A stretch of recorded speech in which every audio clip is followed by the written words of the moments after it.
सुगस जियो financial services में दो factor सबसे ज्यादा इंपॉर्टेंट है। पहला मार्केट और दूसरा कंपनी का ग्रोथ परसेंटेज। ऑल दो कंपनी के ग्रोथ परसेंटेज को लेकर के आप व्यूअर्स का बहुत सारा क्रिटिसिज्म पिछले कई वीडियोस में आ चुका है कि रेगुलरली हर क्वार्टर में कोई भी कंपनी रेगुलर बढ़िया ग्रोथ नहीं दे सकती, ये नामुमकिन है। बहुत से कमेंट्स आप व्यूअर्स के इस तरीके को लेकर के, लेकिन बहुत सी कंपनी ऐसी हैं जो रेगुलरली अच्छा ग्रोथ दे रही है। देखो, बात ये नहीं है कि रेगुलर ग्रोथ आ रहा है या नहीं आ रहा, बात ये है कि कंसिस्टेंसी कितनी करीब है ग्रोथ के। ये बहुत इंपॉर्टेंट चीज होती है। आई होप ये पॉइंट आप पिछले वीडियोस में समझ चुके होंगे। अगर नहीं समझे अभी तक तो कमेंट बॉक्स में यस जरूर लिख देना। अगले वीडियो में हम फिर से इस कॉन्सेप्ट को समझने की कोशिश करेंगे। दो इंपॉर्टेंट फैक्टर, मार्केट और ग्रोथ। अगर आप लोगों ने पिछला एक आधा या 5-4 कोई भी वीडियो जियो फाइनेंशियल सर्विसेज का चैनल पर देखा है तो ये दो इंपॉर्टेंट चीजें। कल मार्केट बहुत बढ़िया था भैया, बहुत बढ़िया मार्केट के अंदर opening gap of opening market देखने को मिला। जियो फाइनेंशियल सर्विसेज भी 254 तक चला गया।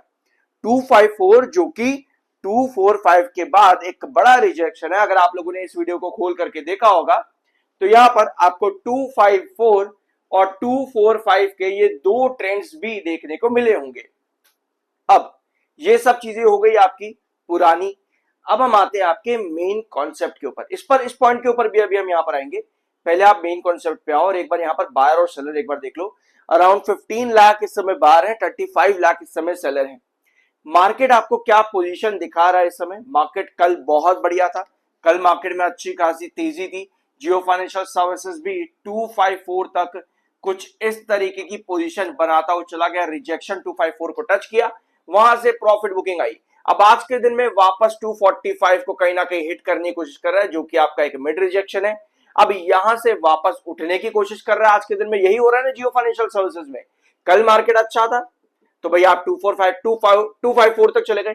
आज भी मार्केट रिकवर कर रहा है, आज भी मार्केट रिकवर कर रहा है यहां पे।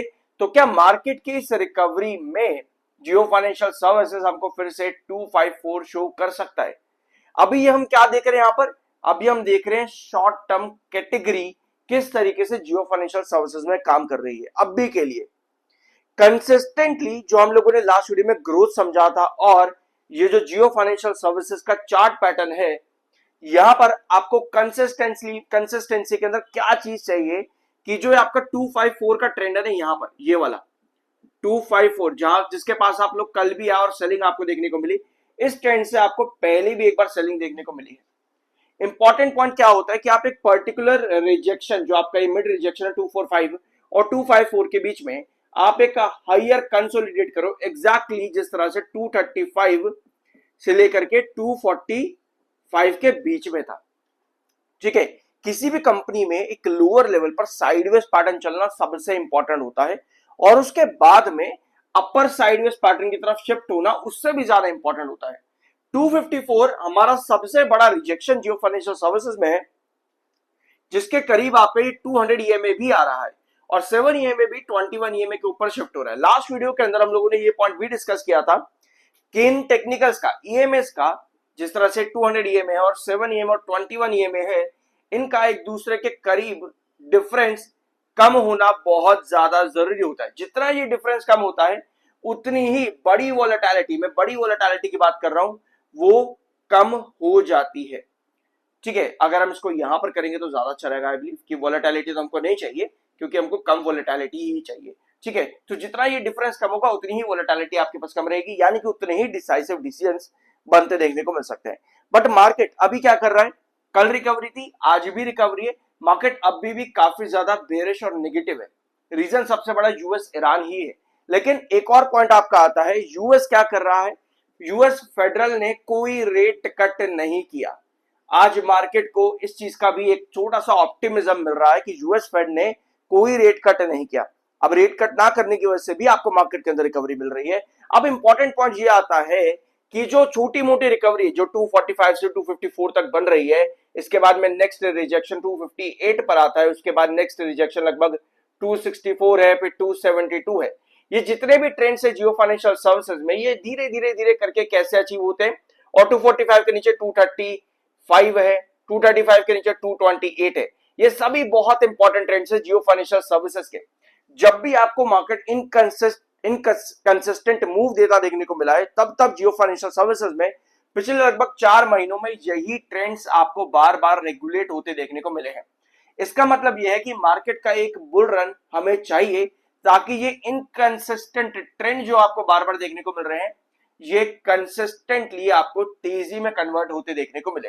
क्योंकि ग्रोथ पैटर्न तो आपको मिल गया, सब्सक्राइब जरूर कर देना अगर अभी तक नहीं किया है तो। ग्रोथ पैटर्न तो कंपनी ने यहां पर दे दिया आपने, रेवेन्यूज का भी और प्रॉफिट का भी 227% रिक्वायर्ड ग्रोथ से सबसे ऊपर।